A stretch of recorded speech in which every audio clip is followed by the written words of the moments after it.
Poissons, bonjour, bienvenue à vous tous pour cette nouvelle vidéo. J'espère que tout le monde va très bien. Je suis ravie de vous retrouver. Donc on se retrouve aujourd'hui pour une vidéo concernant les énergies possibles, on va dire, de ce second semestre de l'année 2021. J'ai pris deux jeux.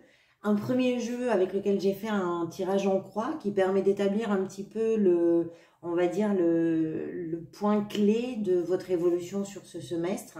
Et un deuxième jeu avec lequel j'ai tiré les arcanes majeures concernant à chaque mois du mois de juillet jusqu'au mois de décembre pour permettre un petit peu de voir quel est le cheminement que tout ça va prendre. Alors, il y a beaucoup de cartes qui sont tombées lors du tirage. Ça a été un peu particulier. Il y a quand même 2 fois la tour. Vous avez la mort. Il y a beaucoup de transformations pour vous, apparemment, sur ce second semestre. Allez, on va voir ça tout de suite.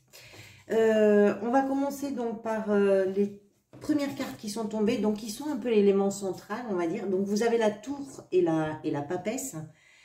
Il y a une déstructuration, je pense, de vos fonctionnements par rapport à votre façon peut-être parfois de vous jeter dans l'action ou d'adhérer peut-être à des propositions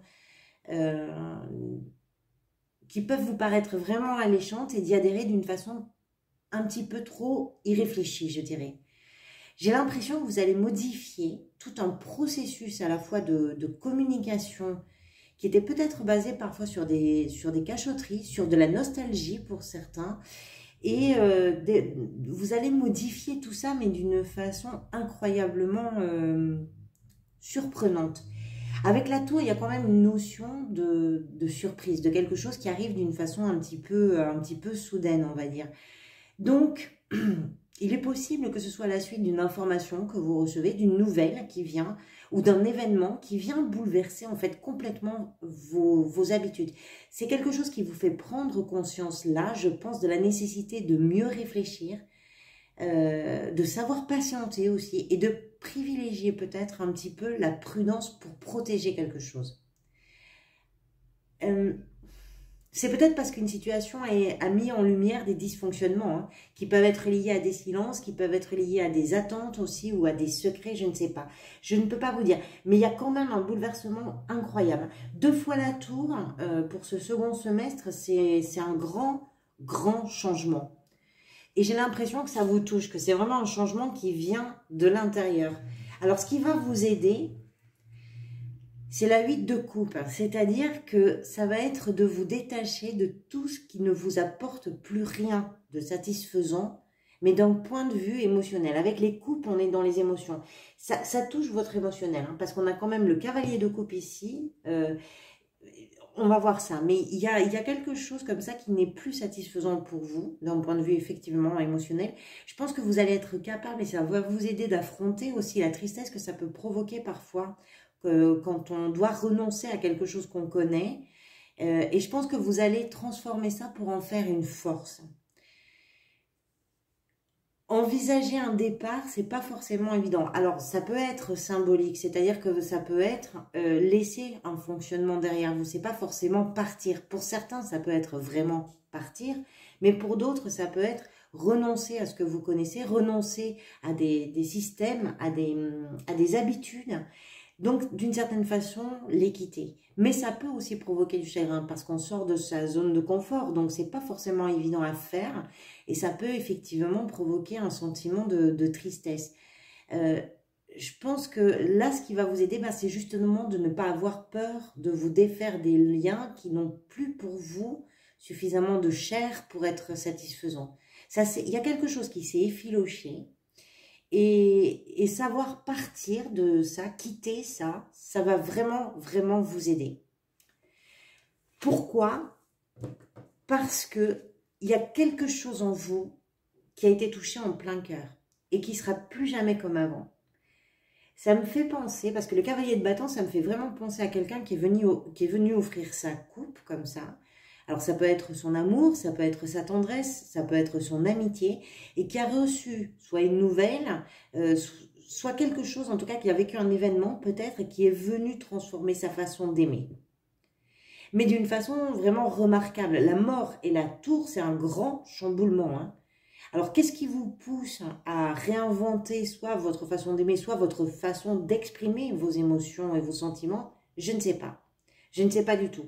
Mais ça, j'ai l'impression qu'il y a quelque chose de cet ordre-là et qui est pour vous très fort, très important, très marquant, vraiment. Votre état d'esprit, du coup, est à la 3 de bâton. Je trouve que c'est assez logique, hein. Je ne vais pas arriver à l'attraper, donc je vais passer par ici.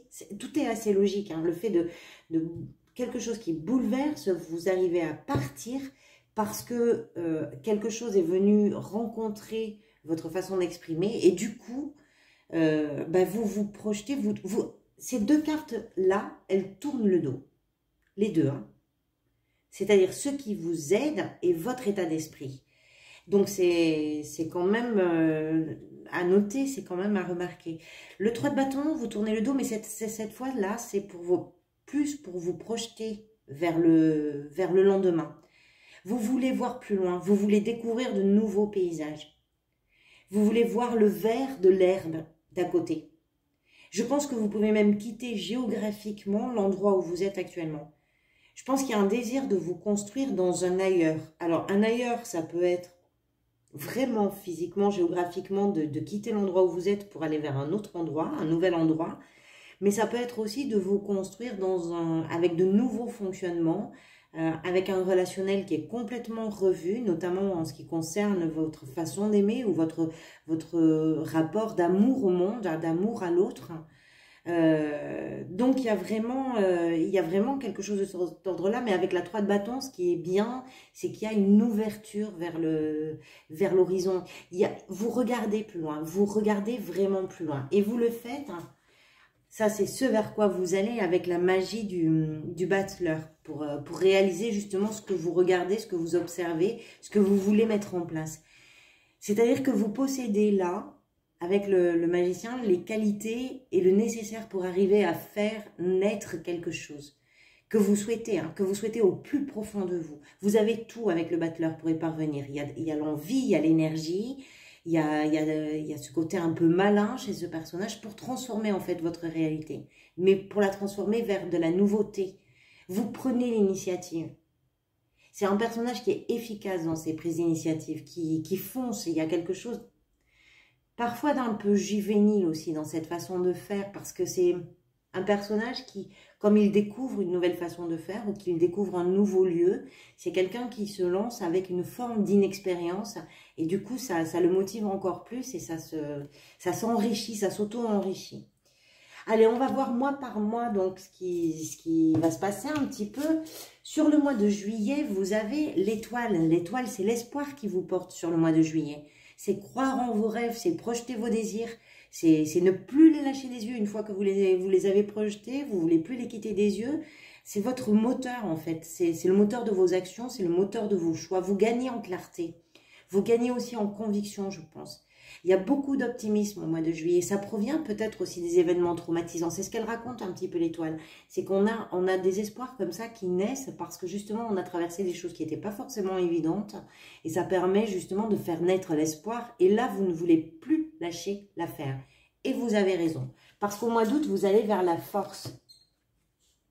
La force, c'est aller de l'avant forcément avec toute la force. C'est elle qui vous porte. Là, vous retrouvez une forme de sérénité, je pense. Cette sérénité-là, elle vous apporte le courage, elle vous apporte le sang-froid, elle vous apporte tout ce qu'il vous faut là pour résoudre toute forme de conflit. Donc, ça peut être des conflits, effectivement, avec votre entourage, mais ça peut aussi être des conflits internes. Et vous les surmontez parce que vous avez ce potentiel, vous avez cette ressource en vous, pour surmonter des situations qui pourraient s'avérer compliquées ou en tout cas celles auxquelles vous tournez le dos aussi peut-être. Hein. Parce que tourner le dos à quelque chose, ça veut dire renoncer et dans le renoncement, c'est pas forcément évident non plus. Au mois de septembre, vous avez le gardien du sacré. Vous faites la part des choses. Alors, vous le faites parce que je pense que vous avez un besoin là de vous élever. Je pense que tout ce qui se passe vous permet d'acquérir une forme de sagesse que vous comment dire, que vous sculptez un petit peu justement avec les leçons que la vie vient de vous donner. Il y a quelque chose comme ça. Vous devez grandir là au mois de septembre. D'une certaine façon, vous êtes poussé à grandir. Alors peut-être pour vous libérer aussi, pour certains d'entre vous, de quelque chose qui viendrait de votre éducation. Pour devenir vous, en fait l'impression que j'ai, c'est que vous avez besoin, vous avez envie là, de devenir vous, mais au sens très large du terme. J'ai l'impression que vous allez vous sentir beaucoup plus à l'aise dans votre costume que dans celui que votre entourage veut vous faire porter. Alors oui, il faut le courage, il faut la force, il faut tout ça pour pouvoir le réaliser. Il faut le vouloir, il faut cesser certaines choses, il faut bouleverser plein de choses, oui. Mais tout ça, vous l'avez cette énergie-là, vous l'avez en vous, ce potentiel. Donc, ce sont des changements qui sont importants et ce sont des changements qui peuvent être aussi nécessaires parce qu'ils peuvent être salvateurs. Au mois d'octobre, vous avez la justice, forcément, qui vous apporte l'équilibre. Vous tranchez avec le curseur qui est placé au bon endroit. Et pour vous-même, hein, d'abord, hein. Et puis du coup, ça vous rend beaucoup plus sincère, ça vous rend beaucoup plus juste dans vos relations aussi au monde, dans vos relations aux autres, dans vos relations amoureuses, dans tout ça. Il y a quelque chose, la justice, elle vient toujours se poser sur une situation qui peut durer parfois depuis très longtemps. Et tout d'un coup, il faut que ça intervienne, il faut qu'il y ait la justice qui intervienne. Il faut que quelque chose soit tranché, il faut que quelque chose délimite le périmètre de chacun. Et c'est ça qui vient vers vous au mois d'octobre. Mais je pense que c'est vous, en fait, qui l'amenez, cette chose-là. Ça vient pas de l'extérieur. Ce qui est peut-être venu de l'extérieur, c'est ce qui a fait que tout d'un coup, il y a une prise de conscience comme ça. Et au mois de novembre et décembre, alors novembre, on retrouve la tour. Donc le grand changement, la déstructuration de plein de choses. Donc ça confirme bien ce grand changement. Mais pour un épanouissement complet, puisque vous avez la carte du monde pour le mois de décembre. Donc, c'est un cycle important, là, qui est en train de se terminer, puisque le monde, c'est la dernière carte des arcanes majeures. Ça permet de s'ouvrir justement vers la nouveauté avec toute l'insouciance nécessaire. J'ai l'impression que vous vous débarrassez vraiment du poids de plein de choses qui vous encombraient, peut-être même de vous-même, hein, parce que parfois on est très encombré de soi. On est emberlificoté dans nos façons de penser, dans nos mécanismes, mais ce sont des choses qu'on a construites nous-mêmes, donc ça demande du courage, hein, de se libérer de tout ça. Mais j'ai l'impression que là, sur ce semestre, vraiment, du courage, vous n'en manquez pas et vous arrivez à faire les choses et à avancer. Ça peut être parfois un peu surprenant, parce qu'avec la tour, il y a aussi cette chose qui arrive d'une façon un peu soudaine dans la vie. Peut-être que ça faisait des années, pour certains d'entre vous, que vous étiez dans des modes de fonctionnement, dans des vies qui étaient vraiment bien sur des rails, et que tout d'un coup, vous prenez conscience que non, c'est pas les rails qui sont les vôtres, en fait, ce sont les rails qu'on vous a invité à suivre, parce que, pour tout un tas de raisons, mais tout d'un coup, vous prenez conscience que ce ne sont pas les vôtres, et ce que vous voulez, vous, c'est aller sur vos rails à vous, c'est les créer, c'est savoir où vos rails vont vous mener. Donc, c'est vraiment une évolution assez importante pour vous sur ce semestre. Voilà, on reprendra ces arcanes majeures de toute façon sur les lectures mensuelles à venir. J'espère que cette lecture vous aura apporté quelque chose. Si c'est le cas, j'en suis vraiment ravie.